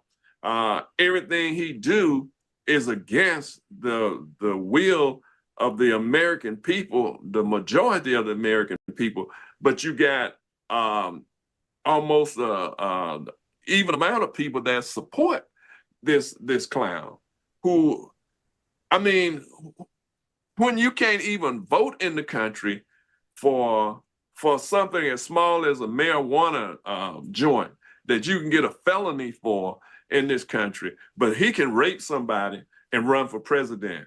He can rip off people with a school and run for president. He can bankrupt 6 businesses, and he's a great businessman. He inherited his money from his family, but everybody think that he have built something in this country because he put his name on buildings and all of that, leased his name out. It was a smart move. I wished I could do it. But, ain't no way that I would be out here trying to convince people to destroy their democracy, destroy education in this country, destroy the health care system in the country, everything, the total infrastructure he wants to destroy. They turn the country back to the 19th century. Women reproductive rights, he's destroyed that. Voting rights in this country has been overturned, something that we thought we had gotten codified into law somewhat, and come to find out the people that he appointed to the Supreme Court have overturned that. So no, I have nothing to give people that deliberately want to discriminate or support anybody that wants to discriminate against me and my people. No, it's just not going to happen for me. So Vern, I wouldn't have bought it either. I'm gonna tell you right now. If I see anything, it's a store in that flea market where this lady got all all this Trump stuff. When I go by there, something just goes all through me because I know what kind of person this person is. I wasn't concerned about George Bush, Ronald Reagan, and all of them because they never talked about getting rid of the democracy. Now, it was other. I never agreed with them on anything, except George Bush when he did the $14 billion for AIDS in Africa, when he set up the program that President Obama expanded for making sure that if we have catastrophic diseases in the country, we would have a program in place for that Trump destroyed. Over 1 million people, 1 million and some people died in America because of that clown. And people done forgot already. We have to. Hey, Jerry. This dude is an existential threat to this nation and an existential threat to us in America. Because all we got to do is see what's happening in Palestine. These are white people, everywhere they have gone, they have wiped out the indigenous people of that place. And I'm not saying all white people, I'm saying those who are in leadership in this country and around the world. They have done that, and they still doing it. And the Congos and other places, because of the stuff we're using right now, the people in the Congos are dying for it with no compensation. Let me ask you this question, Jerry. I've been playing the devil's advocate for a minute, okay? What if you found out that, I know exactly what you're talking about, at the flea market, sell all this Trump stuff. Yeah. I do the same thing you do. I can't even force myself to look that way. I have to turn my head. But supposedly, just for a minute, that you found out that person was a Democrat that support Biden, but just trying to make a living. Would that make any difference? No, because It wouldn't. Because you're supporting immorality. Yeah, you selling that product that's going to do me damage. So no, I wouldn't get who you support. I sometimes just kind of struggled with individuality as opposed to group think. You know what I'm saying? It's just like I look at it. I was born and raised Baptist all of my life. Okay, and I was raised a Christian, okay? But sometimes, and I struggle with people that say that they're an atheist, or people that say that they worship the devil or they worship Satan and stuff like that, okay? Because it's foreign from what I believe. But on the other hand, do that make that individual any less than me? Because that's what they believe in, that their own individual philosophy in life. And I think that's what we're struggling with this MAGA-ism, okay? People supports that for their own individual interests, okay? For their own individual interests, but they may not always feel the same thing that Trump represent, down to the rotten to the core as Trump. I agree with everything about Trump. I don't know, and I do believe there's a certain facet of that base is rotten to the core. And I think Hillary had it right. They're just despicable people. But deplorables, okay, whatever she called them. I call them despicable, but deplorable. But I don't think 70 million people is deplorable, okay, that voted for this food. I think they either got sucked in some kind of way. And even as we speak today, you got a great number of people, even after, we didn't know who he was before, but he had 4 years to show his incompetency, and then he's running again, and they know who he is, and then you still have a great number of people supporting him, well-meaning people that supporting him for whatever the reason, and sometimes it's out of ignorance, I think, when they do that, but there are some people constantly supports him, but it may not be all for. Okay, Bill, go ahead. No, Jillian, I'm coming after Jillian. Okay. Okay, I just want you to listen and answer the question I asked you before. Marvel Entertainment, $360,000 to Trump, $5 million later. Bubba Gump and all the Landrys, $35,000, plus they are participating in his roundtable that he's doing now. Shell Oil paid their employees to attend Trump rallies. Shell. Going down here to some things that my Copart, which is part of USAA, that takes your car when you get it wrecked, they did too. There's a whole list. Hobby Lobby's on here. I'm really sad about it. CVS. I'm just saying, it's here. So I'm asking the question because it's reality. You said you need it in writing. I'll send it to you. It's in writing. Would we completely stop? That's CVS, that's Shell gas station. There's all of those. Would you completely stop? Which was Vernon's first question. I'm going all the way back to Vernon's very first question. Know what you know. Those are their CEOs who made the decision, their employees that are going. That's the people that are running the organization. Don't mean that in Escambia County, that the Publix might not, whatever. Publix is Publix. No, I'm not saying that. What is Landry's? What is Landry's? Why do you keep saying Landry's? Landry's is Bubba Gump's. They own a whole bunch of different. It's kind of like if I say, like the movie? No, it's a restaurant. I'm sorry that you live in bougie Escambia and you don't know, but it's a restaurant. And the rest of them ain't bougie. Some of y'all are. You don't like to leave a little area. You need to venture out to the rest of CD1.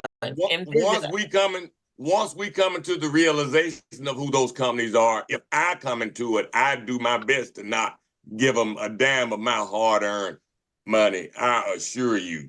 But now, as to Vernon's point, those that voted for this guy the very first time, one thing. Those that supported him the second time is another level. But anybody that supports that guy coming up in the next election, yes, sir, they are the problem. Yeah, especially after the insurrection. but Jill, I can answer. And once I find out something, I'm gonna do everything I can to avoid it. And I know that we are not going to be able to avoid all of the sinkholes that Trump has built and his supporters. I know that. But the reality of it is, I'm not, that's why it's hard for me to go to a restaurant and eat now, because there's a lot of those people in there. And I don't know what they might do to my food. And that concerns me. Before I was skeptical, but now it's hard for me to go in there and eat and not think about who may be behind their work. If they get me, that's right.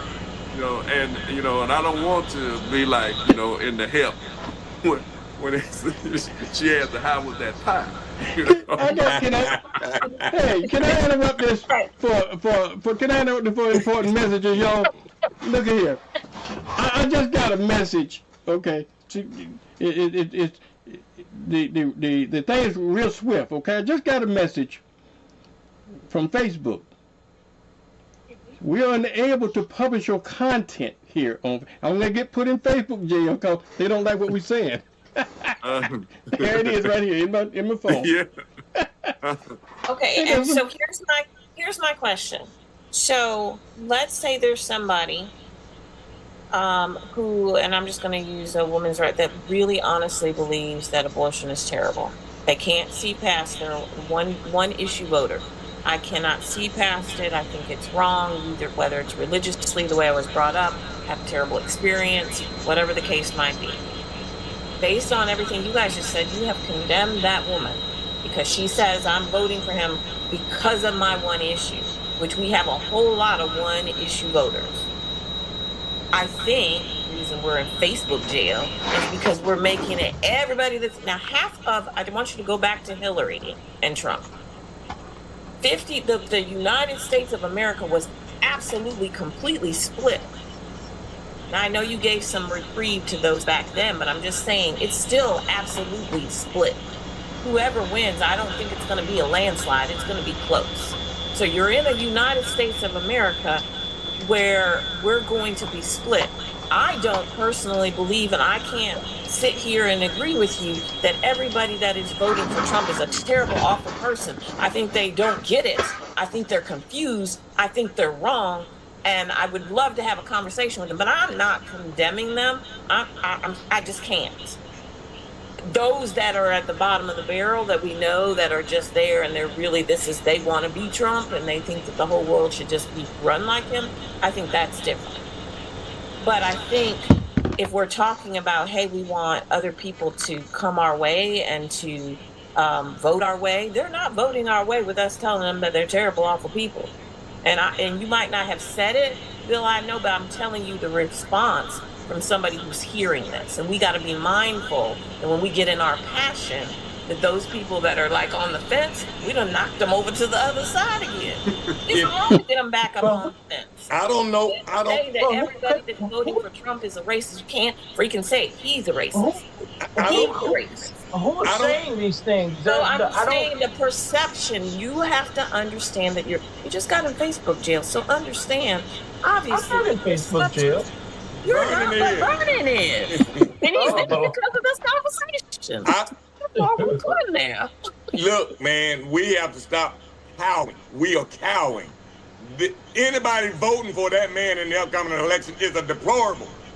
Knowing who he is, Vernon, you're in and there. I think it's absolutely insane that Facebook has placed somebody to actually sit there and watch our show and put us in jail in real time. It goes to the gravity of what we're saying because it's true, and somebody's actually watching our show with Facebook, and you know. I don't think that's what happened, Bill. I think somebody is watching the show, and now they went and complained on Facebook. Okay, well, I feel better about that. If somebody's watching us in real time, I mean, that's pretty amazing. But wait, time out. So I'm going to play a little bit of different. Maybe it's not our show, Mr. Vernon. I don't know what else you're putting on Facebook. Because remember, we're still live streaming on my account, right? But I'm not in Facebook jail. So I was thinking that somebody would go back and say, oh, Derek is. That was a YouTube that's in jail. That's YouTube is in jail. YouTube stuff. Yeah, no, this is no. I'm reading this. Read it to you. Facebook? It's Facebook. Yeah, that's what I'm saying. Listen. Go ahead. Our voices, 42124. That's what it says here. No. Please review it and contact Facebook if you want to discuss it matter. If you want to discuss it further. And it might not be, you know what I'm saying? It might not be Facebook itself, because you got to go to a CDN to get to Facebook, okay? And one of my CDN called lightcast.com is the CDN that I use. That's where the email came from, was from the CDN. It says that what sent me this message here. So okay. I got it here. I was like, I would be in Facebook jail. I think I would your CDN, right. So that CDN might not like what we say. I don't know, but it didn't get. You won't see this on my Facebook page. You might get. We'll know if I can't go live next week. Then we know we just have to switch the message. Somebody else has to do it. I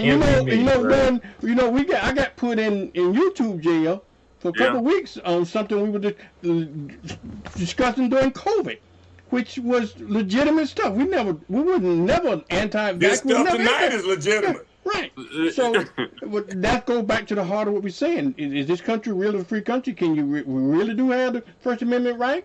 Maybe not. It's already started. There you go. And we in office. What going to be like next year this time if we don't lose the election? Good point. And again, I want to go back to something Jill said, because I want to be clear.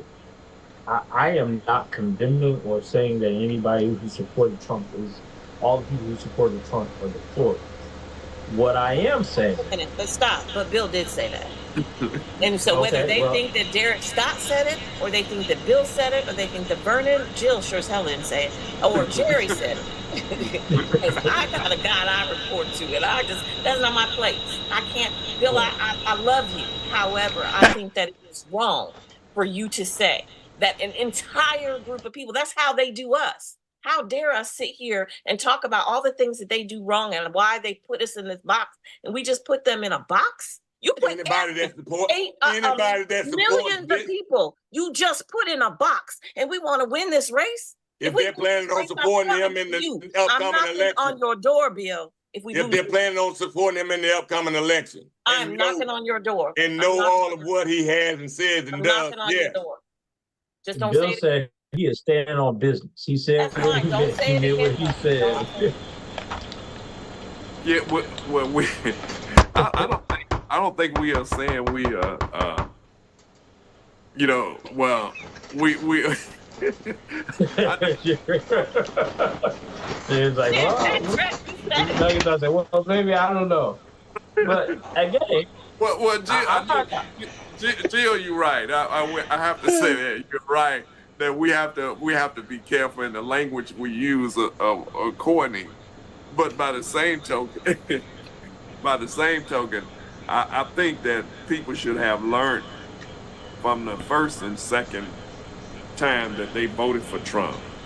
When he lost, he said he didn't lose. So he made people believe that the election was stolen. He also made people believe that black people in the major cities stole the election, like from Atlanta to Wisconsin, Detroit, and other places, Arizona. You know, everywhere black, those are the places they targeted. And then on top of that, you know, and I'm not saying that everybody is think the same way, is that rotten to the core.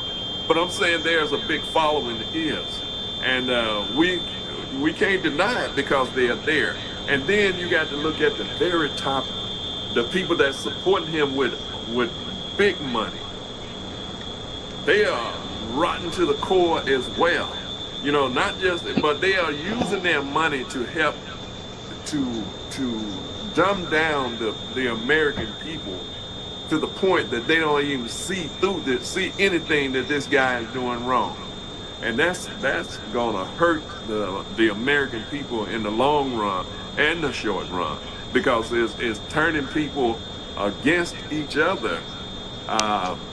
There's a lack of trust.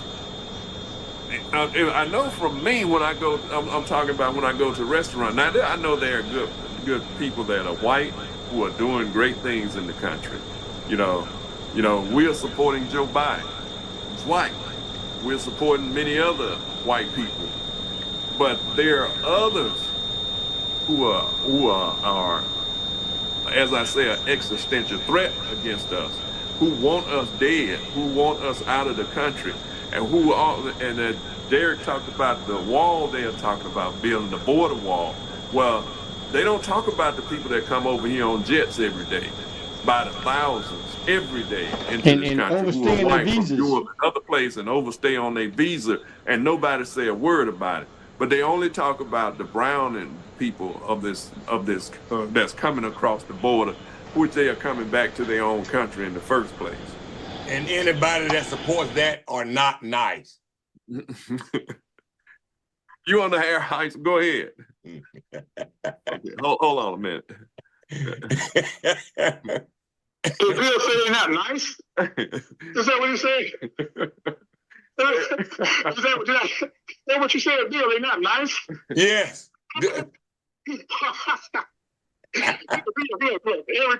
Everything in American Western society is based on sales. Bill, you had a car lot. You were a salesman. You worked at a place that I think they had that Aaron's are one of those places. But you know the power and the value of selling. You can't sell your product if you're running folks off the car lot. You have to.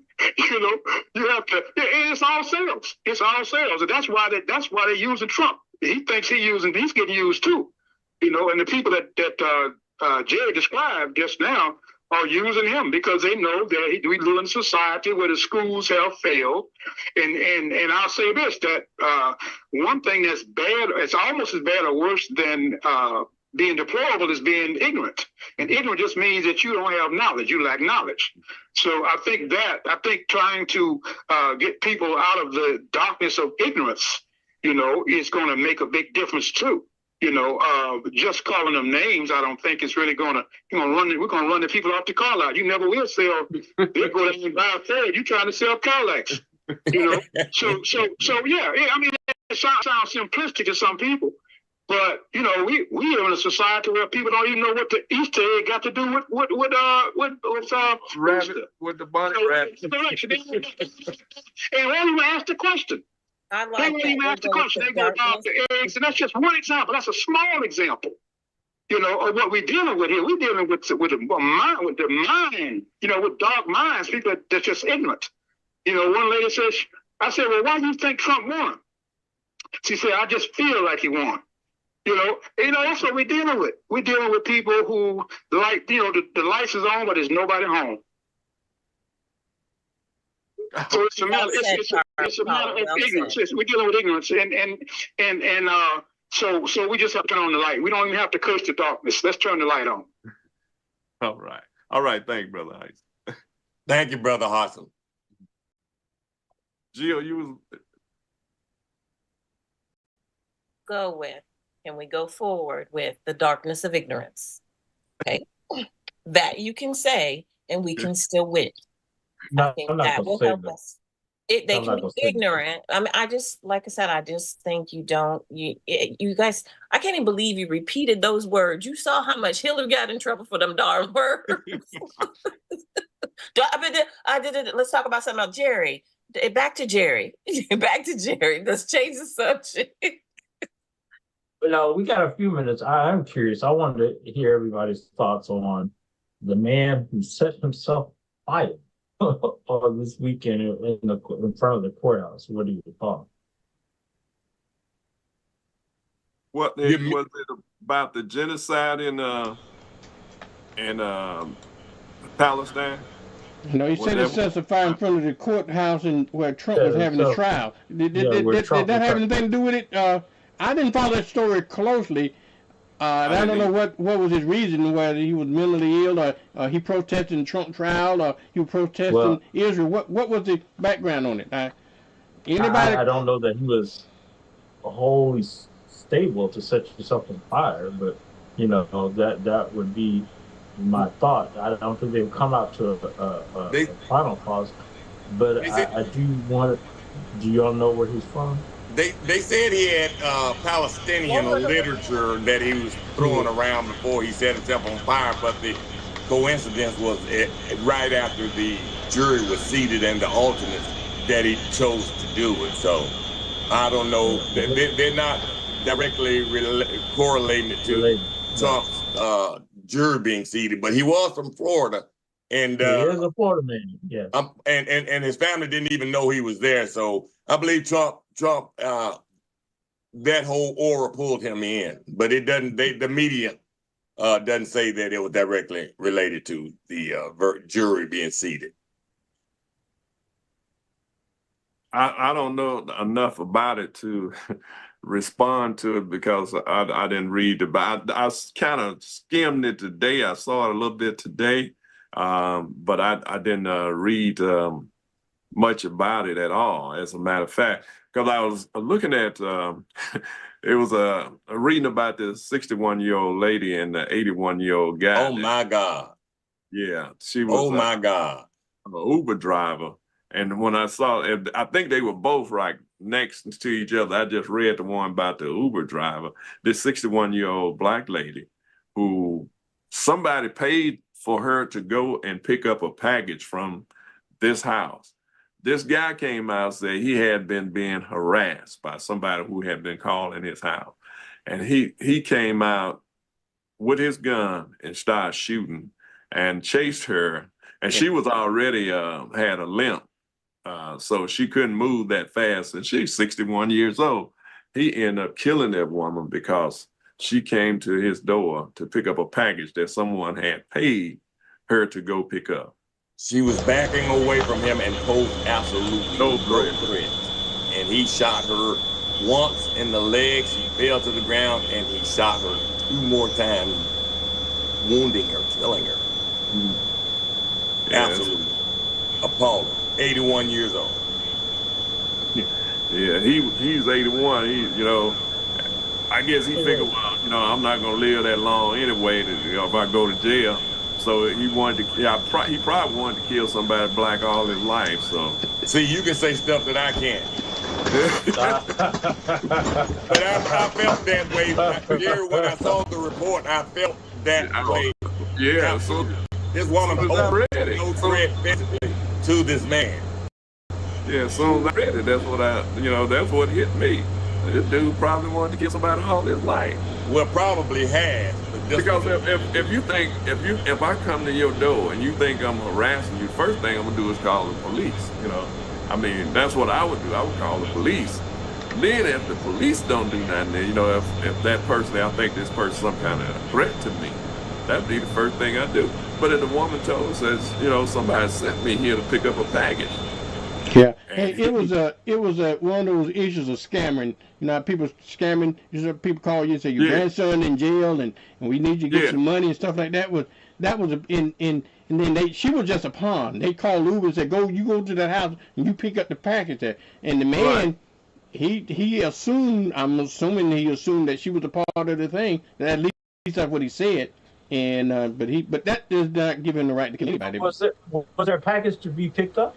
Yeah, no, it was a scam. It was a scam. The scammer called both the Uber and the man. The man, look, somebody come to pick up $12,000 from you, and then she shows up, and he thought that she was a part of that, and she was just as in the dark as he was, but he had murder on his mind. And if you don't give him that $12,000, we're gonna hurt you, kind of a thing.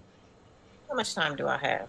Jerry, let's 3 go back to the minutes. next. I only have 3 minutes because everything y'all just said went in full circle and don't make no sense. He doesn't. I love you. Jerry said he probably wanted to possibly kill something all his life. Then Bill, you just said they were both part of a scam and they didn't know. So, but she posed no threat. And I just want you to know there is a scam out there also where they call and they tell you that they took your kid. They have your kid cry, and it literally people are falling for it because it literally.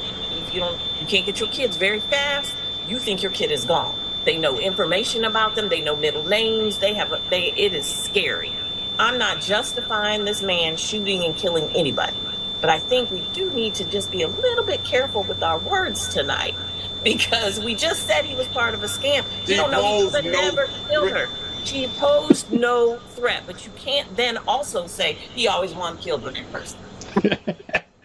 I don't think you can connect the dots that way when there was a scam that was justified. There was a scam and it really happened.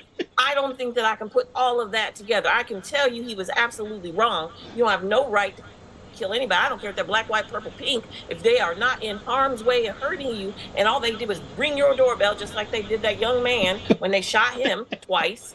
It happens all the time. I'm just saying. Jill, if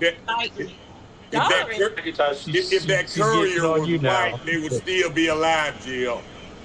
I didn't justify it.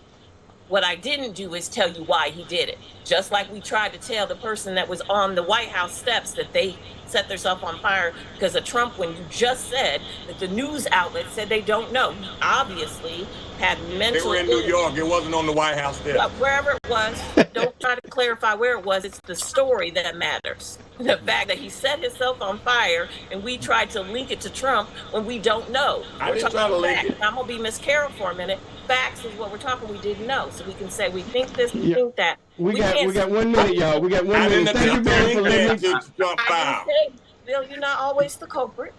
I did not try to link that to the Trump I file. said it was not you, Bill, on this one. I'm falling out my chair though. Hold on. Okay. Okay, we're gonna turn it back to Derek. Thank you, Bill, for making me look good. She's on a roll together to everybody. So I'm just happy, and I just want to say welcome to my world, because I'm always the one that's getting yelled at. So now, Bill, you've gotten yelled at tonight. Mr. Vern, you've gotten yelled at, and Miss McIntosh, oh, she let you out too. She yelled at you too. She's just yelling all the time. That So was very healthy conversation to make sure that you call it that if you like to. that we share and that we are here for open conversation, and that we together can fight this. We cannot do it separated. We can only do it together.